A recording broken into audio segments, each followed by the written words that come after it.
Hello, and welcome to the Female Founder Friday podcast with me, Lindsay White.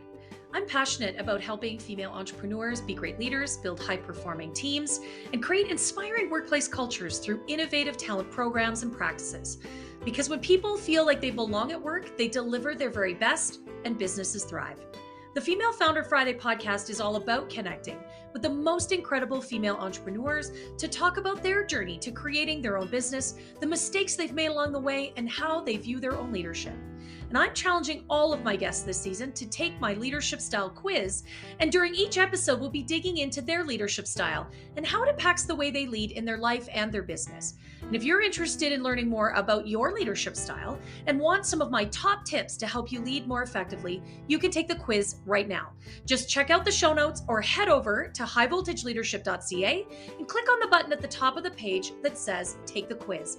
Then you can share your results, connect with my guests, and join the conversation on Instagram by following me at @HighVoltLeadership. My guest this week is Trish Tutton.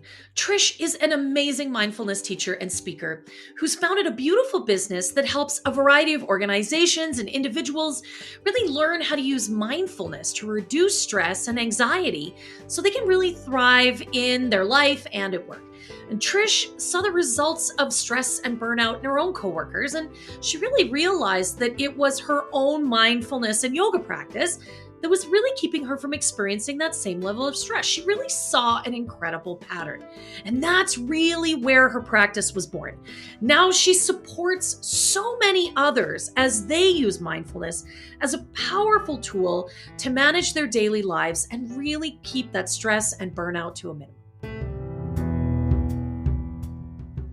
Hey, welcome, Trish Tutton, to the Female Founder Friday podcast. I'm really excited to have you on the show here today as a guest. Yeah, I'm thrilled to be here. Thanks for having me. Yeah, it's an absolute pleasure to have you. And I mean, we've been connected for, I don't know, a few years now. Pre-COVID. Yeah. Pre-COVID, and Yeah. it was just before COVID, was it I not? think within a year or two, probably. Yeah. This is how we're going to measure time in the rest of our lives. Pre and Uh, post. Trish and I have a lot in common, most significantly that we have the same coaching background, which is super fun because it gives us such a great connected language and sort of platform. But Trisha's had a really cool journey and she does some really cool stuff that I love and I've learned a lot from her. So that's why I wanted her to be a guest on the podcast. And Trish, I'm excited to learn a little bit more about your journey because I'm not actually sure I know this whole story. Yeah. Well, it all began. No. I love it. So yeah, I mean, I was really on a very different career path, just over 10 years ago. I was working quite a bit in not-for-profits, in event production management. And at the same time, I was diving in, but more on a personal side to the yoga and mindfulness kind of side of things. And it was really just a personal endeavor, just something that I was curious about, something I was finding was, helping to support me, my mental health, my physical health, all those things. And as I kind of began my career and was continuing my career, I started to notice something pretty interesting, which was a few things: the stress levels of the people with whom I was working, my colleagues, the result of that stress, seeing tons of burnout, tons of illness, tons of reactivity. And this was in multiple different organizations that I worked for. It was a pattern I was starting to see. And I was also seeing that this pattern, I was starting to recognize that I thought this pattern was being fueled by this belief that I really think is kind of a Western world dominant culture belief that the only way to be successful, and success may be measured by how much money we have, which the goal is usually lots, the types of, homes and vehicles we want, which are the nicest, newest, that kind of success. There was this underlying belief that many people had that the way to get that was to be stressed out. Mm-hmm. The way to be successful at your job was to be stressed out. There was even, I worked for bosses that literally, would say in so many words that being calm probably meant that you weren't that busy at work. Like it was like they acted in such a way that they didn't want their team to be calm. They wanted them to be stressed because that probably meant they were busy and they were productive. And And I just thought that was so backwards. And I was seeing the detriment of that belief all around me. And as I was noticing this, I was also recognizing and self-reflecting that I actually, like, I was stressed, but I seemed to be managing it better than other people were Yeah. somehow. And I started to put the pieces together that it was likely my yoga practice, my mindfulness practice, my meditation practice that was really helping me. Mm, And I often actually call myself a bit of an accidental entrepreneur because, as yeah. I said, I worked in event management. And my last job that I really worked full time was I was a conference service manager, Oh my which God. meant basically I was like the contact for the venue that somebody who was running a conference would connect with, and I would help them with all the logistics. Yeah. So I was noticing all this stuff about stress, my own journey with mindfulness, and that it was helping me. And then I also was helping people put together conferences. And I started to think people could use this whole mindfulness thing. I need to get this out to people. And then I'm looking at my day job, working in conferences and thinking, these conference programs could probably use, some of them had wellness streams or, streams of their event where Yeah, they yeah. wanted some like stress management, some kind of fun, healthy thing for their group. And so I really kind of took the two and put them together, and I started to create some programming. My initial idea was for conferences. I live in Banff. We're a big destination for conferences and tourism. So we host a ton here. And yeah, it began as speaking at conferences. Literally, I did my first speaking engagement at the Fairmont Banff Springs. And right after that hour talk I gave on mindfulness, how it can help us reduce stress and support us to work happier, live happier, I had someone approach me and ask me to come in and do some training with their company. Like literally after my first engagement. And so it's kind of, organically evolved from speaking in conferences. I still do that to this day, 6+ years later. I still speak at conferences, and now I have workplace training programs. And then I also have programs where I work with individuals to hone their mindfulness practice that is meaningful and actionable for them. Love it. I Yeah. love it. And what I love is like the really organic nature of that your journey has taken, and how, you just you really saw that this was a gap for so many people. And Yeah. I mean, it still is, like, don't get me wrong, but Yeah. I love that. I love how you just sort of saw that and made something happen there. Yeah, and it was so funny because I just, you could have asked me a year before those pieces put together, and you would have probably seen many different things in my past that it's like, wow, why did I take that step? I actually went to school for theater, and now I, do keynote presentations. I'm on stage Yeah, again, but in a yeah, very different way. yeah, So it's like I have this theater background that then turned into not for profit because I was really passionate about yeah. service and helping people. And then I had this mindfulness yoga thing about health and well-being. And I've kind of put them all together, the performative part of being on stage, the service part of supporting and helping people live better lives, and the well-being part. It's like, it's kind of wild even for me to put the pieces together, and I can only really do it in hindsight, but it's, yeah, really cool. Though, I mean, I think you make a great point, and I've thought this for a long time, that we are the sum of our experiences, like Yeah. whether it's personally or professionally. We are who we are today Mm, because of all the things that have happened to us, or that we've done, or that we've experienced. Like, all of that yeah. stuff adds up, and I think Yeah. it's really about how you leverage it. But Yeah. isn't it interesting? I mean, I find that too. I used to do work in like a finance type role, Yeah. or above, like, should never.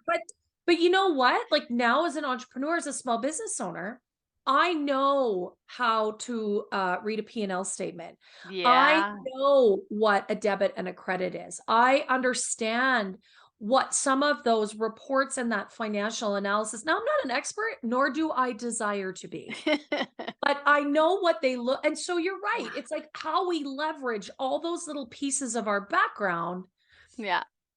in creating our businesses in and that allow us to really do what we've really discovered we're passionate about. So I love that. Exactly. And then finally, how many years after I had graduated theater school, I finally was able to go home and say to my dad, see, I'm using this degree now. Right? Right? So he was very happy about that. I bet. I bet he was. Probably thought, yeah, I should have just rolled that money up and smoked it. I have a liberal arts degree, so I'm not that far off, Trish, right? But it Yeah. does, like, it's how you leverage all of those things. And I think, Yes. because the women that listen to this show are entrepreneurs and small business owners or desire to be, Right. like, I mean, Trisha's point here is that don't think just because, well, I don't have experience doing that means that you can't. Right. You have transferable skills right now today. Yeah. You have skills and experience that are going to be valuable in your business. You may Absolutely. not know what they are, but they're there already. And I love that message. Yeah, absolutely. And even, in the moment, you might not know, why am I here? Why am I in this step right now? But yeah, often in hindsight, the pieces get put together. Yeah. Well, and I think the other thing that's important as an entrepreneur, it's a lot, right? Especially when you first start out. And so, we're going to put some links for Trish, but, really leveraging some of that mindfulness piece and managing the stress, because being an entrepreneur is inherently stressful, right? I know, if I had known, I didn't even Right? know I was becoming an entrepreneur. And it's probably a good thing, because if I had known, I probably would have thought, no, this might not be for me. But turns out. Turns out. But no, I think it is really important to have that practice, so that you can stay connected, you can stay grounded, you can manage your stress level, you can stay focused, right? Because it's easy to get Absolutely. super distracted, super anxious. Yes. And to let those fears and worries and like imposter syndrome, who am I to be like, all of these things are thoughts, right? Yeah. Which are real.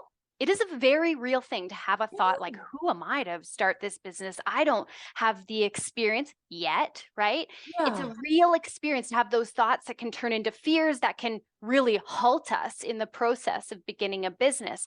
What I can't even wrap my head around anybody who's in business without a mindfulness practice, because what it allowed me to do, not only was it the skill I'm teaching others, but what it allowed me to do is get perspective and be able to have a relationship with my mind where I was like, okay, there's a fearful thought. Yep, that is present in my mind, and that's real, and I can feel the fear.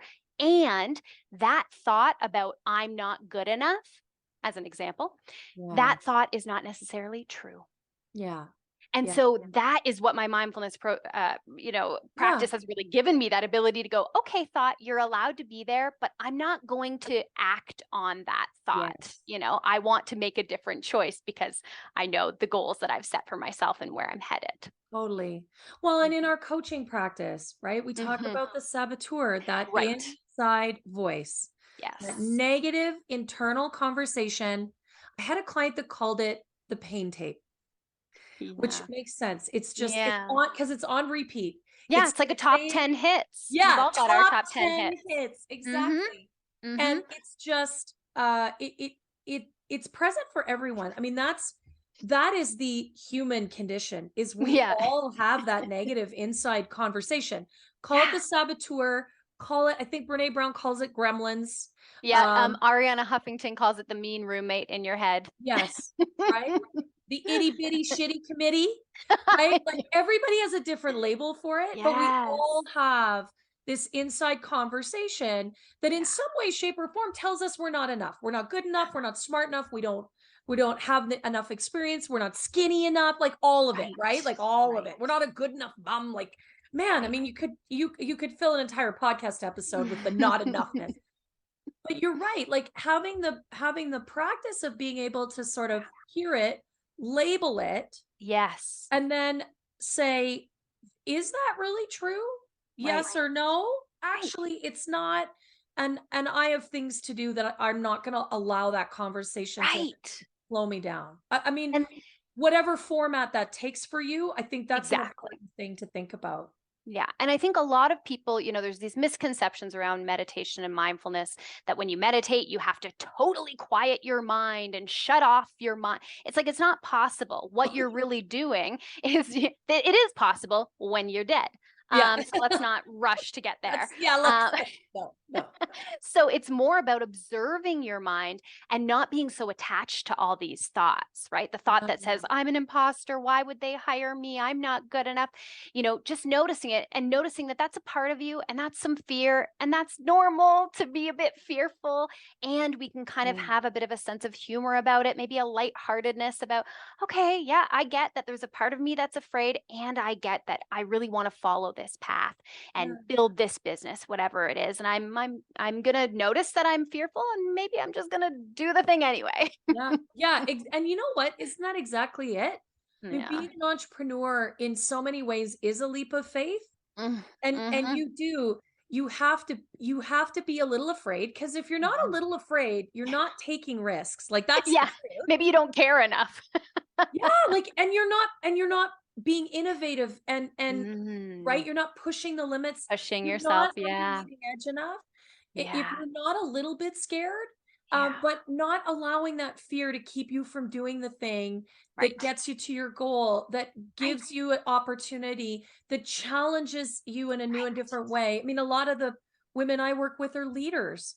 So Yeah. really stepping into being vulnerable in your leadership, that's always a little bit scary. Yeah. But And knowing that it's courage. You have to have courage. totally. And so many of us, we spend basically all of our time inside of our own minds. And a Yeah. lot of us, our thoughts dictate our actions. Yep. And this is why, and I'm assuming, or I'm guessing you may have heard this little statistic, but this is often why I think, they've done research on palliative care patients, folks in comfort care, end of life. And their biggest regret is that they did not live a life aligned to the truth of who they were, like authentically who they were.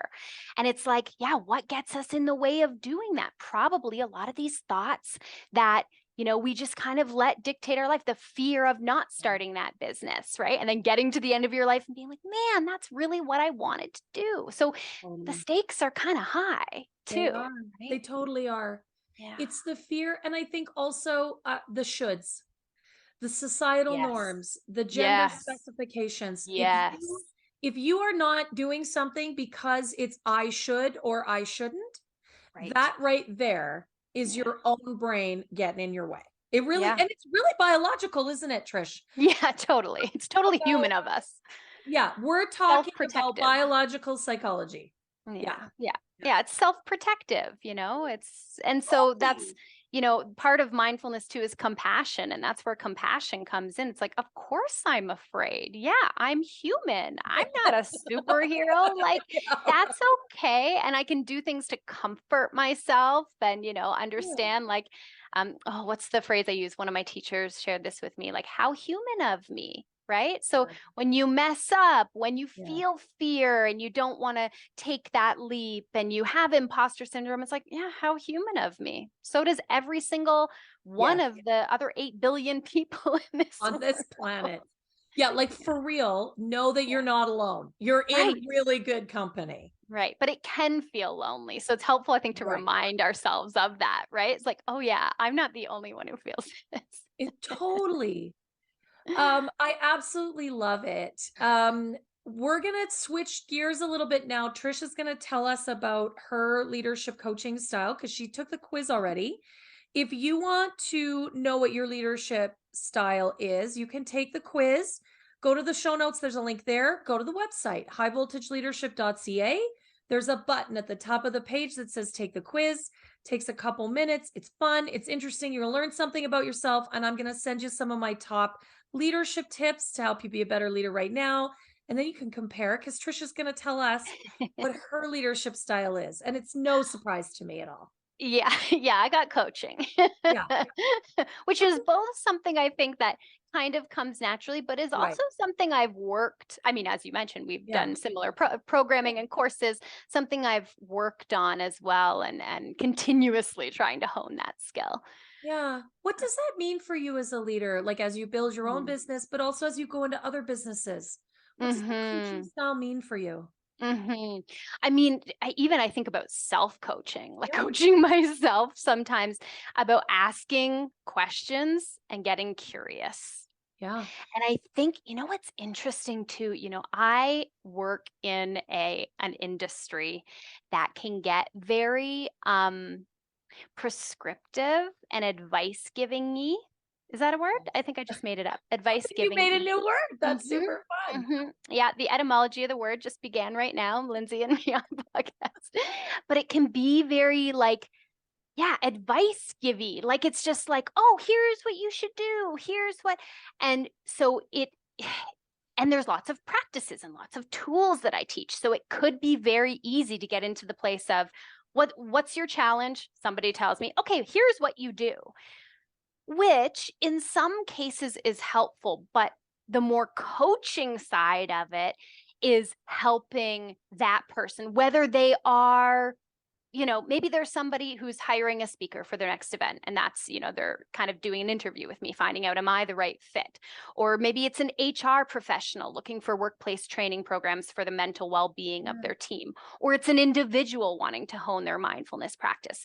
I think what's more powerful than saying this is what you need is asking those powerful questions about, well, what have you tried, and what has your experience been, and what do you already know, and what works for you already and what doesn't, and digging into their own self-awareness. And frankly, whether it's an individual or someone in the workplace, they know what they probably need more than I do. Now, can I assist them in getting them there, 100%. maybe by sharing some little pieces? Yes, but that meeting professional knows their event better than I'm ever going to know their event.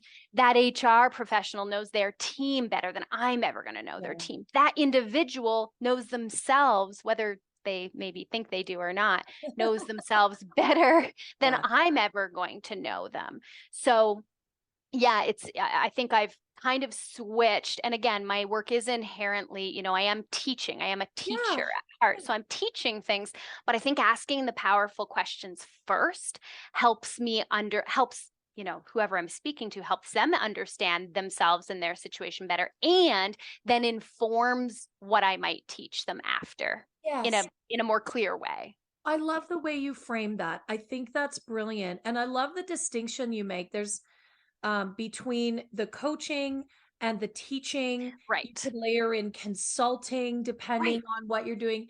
And I think that there is an important distinction between all of those things. Yeah. Because you're right, coaching is innately about being deeply curious and connected. Yeah. It's not about answers. It's not about solutions. Yes. Right. And we can bring those pieces, the tools, the techniques in. We can bring the skill and expertise in. But when we really, lots of people call themselves coaches right now. There's all sorts of coaches out there. But coaching is actually not about the individual. It's not about the coach. It's really about the client and finding out what the client needs and where they're at. Yeah. So in that way, I kind of have those two hats. And sometimes when I'm speaking to someone, I'll even be like saying that out loud. Like, okay, this beginning part is more coachy. I'm asking you questions. And then it's like, okay, now I'm putting my teacher hat on. Here's the practice. Here's how you do it. And then maybe they try, if it's an individual I'm working with, then maybe they set some goals about how they're going to, implement that practice, that technique in their life. And then we meet again later, and then it's like coaching again. How did that go? What did you notice? Oh, it was hard. What was hard about it? What worked? What didn't work? And then back again into the teacher hat. So it's a bit of a kind of, juggle. No, I love that. I love that. And I think with our leadership styles, and when you take the leadership quiz, if you're listening, you'll notice there's 4 different styles. But the truth is, to be a truly impactful leader, we need to be able to combine different things at different moments in time. It's called situational leadership. So we are able to pull on a variety of skill sets, a variety of experiences, and use those in the moment when it's most appropriate. So Trisha's talking about being a coach and also being a teacher. There's some pedagogy here. There's some learning she delivers. We can also be very directive as leaders at moments in time. We need to give people really clear, concise direction. Then we need to follow up in a supportive way. We need to be able to delegate with people, give them the accountability, grow them as a leader, and layer into all of that a really beautiful coach-like approach. So I love that you really brought that to life and what you're talking about here, Trish. That's brilliant. Yeah, it's kind of something I haven't even really given a ton of thought to it, but just speaking it out loud, it's like, oh yeah, that is what happens. Yeah. Yeah. It's beautiful when it works, actually, when it works like, completely unconsciously, that's when you know you're doing it right. When you don't have to think about it, that's when you're starting to master it. I mean, it takes a while in the beginning, but it's all good things. I want to ask you, and in the 6 years that you've been doing this, you've been a female entrepreneur. Where have you made some mistakes or missteps, and what have you learned from those? Well, I don't know, every day. Yeah, right. Every day's a school day when you're an entrepreneur. Yeah, totally. Yeah, I mean, sometimes it's hard to know for me if it's a mistake or it's like, ooh, this was when I needed to learn this lesson so that it didn't turn into a mistake. Or maybe it's like, oh, I just learned something and I didn't even know about that before. So it's not that I made a mistake. It's just, you don't know what you don't know. Yeah, I think, one thing I find to be a challenge, and it's something that I continue to push myself to ask for because I know it's a challenge for me. So I don't know if it's a mistake, but it is a challenge that I have, is receiving that constructive feedback. And I really notice, and I ask for it every single time. I'm like, please, can you send me I'll ask for a testimonial, right? I guess there's a mistake. I didn't used to ask for testimonials. And then when I learned to, it was like, oh, get on that, girl. Get on that. So yeah, some of the mistakes I've made, I think I just didn't start things early, and I learned about them as I went and then started incorporating them. But asking for, positive feedback as a testimonial. And then if you have constructive feedback, please send me that as well. And just learning my own process of letting that in, incorporating it, digesting it, not reacting to it, that kind of thing. And it really is, again, kind of back to what we were speaking about the, imposter thoughts and I noticed right away, I read any constructive feedback. It's like, my mind just goes into a drama queen. It's not the mean roommate in my head. It's the inner drama queen.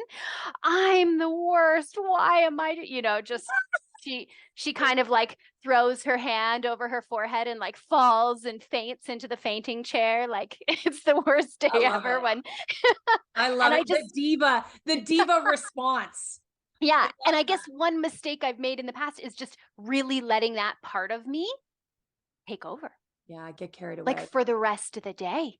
Yeah. Or for even the day after. Yeah. And just get marred in all of that, oh my God. And totally forget that if I look back at that email, they also said a ton of really nice things. Yes. So I very quickly forgot about those. Yeah. But I spent a lot of time in my fainting chair, just dwelling on so that, I guess, would be, as I talk it out, that would be the mistake. And now what I'm learning, and I just got some 2 days ago, again, that I asked for. Yeah. And I noticed the pattern. I noticed that dramatic part of me wanting to do the fainting chair thing and give up everything for the day. And then I noticed it's like, okay, that's a real thought. And they had lots of nice things. And those are things that you can actually adjust. And by the way, this is a client who's already hired you 3 times. So obviously they like something. They're just giving you some extra constructive feedback. They've already said they're going to hire you again. You know what I mean? Yeah. It's just having that, having that awareness of those self-destructive tendencies that we sometimes have, and the mistake of letting them take over. And again, as I say, the mistake, I'm not necessarily sure it was a mistake. It's just a progressive kind of piece of learning. No, but I love that you called that out, that, first of all, again, we are biologically wired to find the negative. I know, I freaking teach people this stuff. I know. And then I see it occurring. But we can't escape our own biology. No, exactly. How much we know about this. And exactly. I spend a lot of time working on this stuff. As individuals, we have our own practices, and we work with others as coaches and teachers and consultants. And let's just be clear, it still trips us up. Yes. So nobody's perfect. But I love that, that's what our brains go to, is the one negative thing. And we will drill down on that. We will double down on the negativity. I love the metaphor of the diva fainting into her shades, hand to forehead, Scarlett O'Hara. Yes. Oh, That's Rhett. her. Oh, Rhett, right? That's Like her. I can just super see that in my brain. And it is easy. It's a slippery slope. It is easy to go down that path. Yeah. And as entrepreneurs, let's be honest, we don't have time for that. Right. Got to get back to work. And we've got Right. to be able to take the feedback and use it in the way that whether it was intended constructively or not. I mean, all feedback is good. Sometimes the delivery sucks. True. There's always a gift in it. There's always an opportunity in it. And so if we can really train our brain and notice when we're going down the path of the fainting diva or the judge. I have the judge. How could you be so stupid? How could you mess that up? You made such a mess. Like, you're such an idiot. How could you be right? Like, really judgy of myself. And then I'll go into, well, they're just a bunch of jerks and they didn't, and then I'll start judging them. Like, it's just ridiculous, right? If you can train your brain to notice that that's what you're doing. Yeah. And give yourself a little empathy, a little kindness. Yep. And then focus on the message, not the method. Yeah. You can move forward faster and you can use that feedback in a far more productive way. So I really love that, maybe not a mistake or a misstep, but a beautiful learning to offer anyone who's listening to this show, because every day is a school day at Entrepreneur. Yes. And, as we're chatting about this, I think one of the kind of more overarching themes of, again, maybe like a little mistake that was made would be like things like not seeking support early enough. Right. So for someone, and again, my mindfulness practice helps me work with that, but I probably could have reached out to my teachers and had them help me with that kind of mental block that I had more years ago than now. I've worked with it. But even, I just finished taking a course with a fellow colleague. We actually used to work together, and she now has her own business in marketing and content writing and brand strategy. And I just took a course with her. And it just is occurring to me every time I work with somebody who's helping me on one realm of my business. It's like, oh man, I always have that thought, like, I should have done this earlier, And again, I think it's not necessarily a mistake that I didn't do it early or anything, but it's like every time I seek support, I never regret it.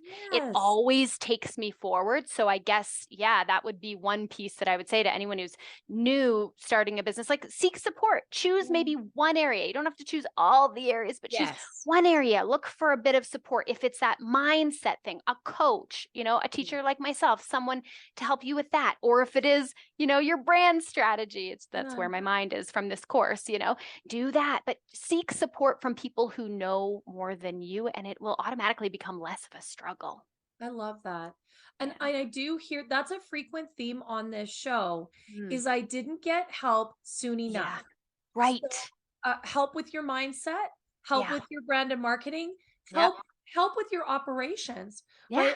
I hear from, and I work with a lot of female entrepreneurs who do not outsource or contract work fast enough, whether that's a virtual assistant, whether that's a graphic designer or a copywriter.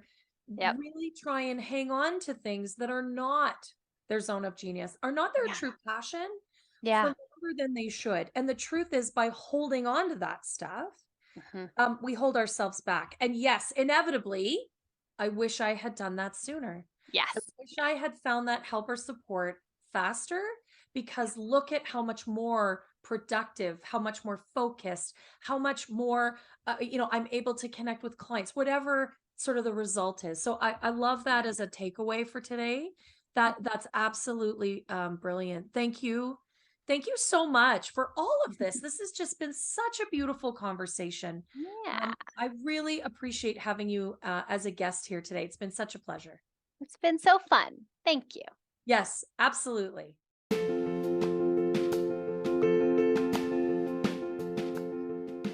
Well, thank you so much for tuning in today. I sure hope you enjoyed listening as much as I did hosting this conversation.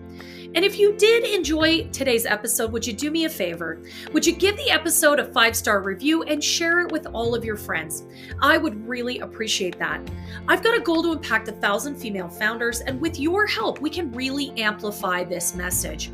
Thanks again for being a part of the show, and don't forget to connect with me and all of my guests on Instagram at High Volt Leadership. We'll see you next Friday.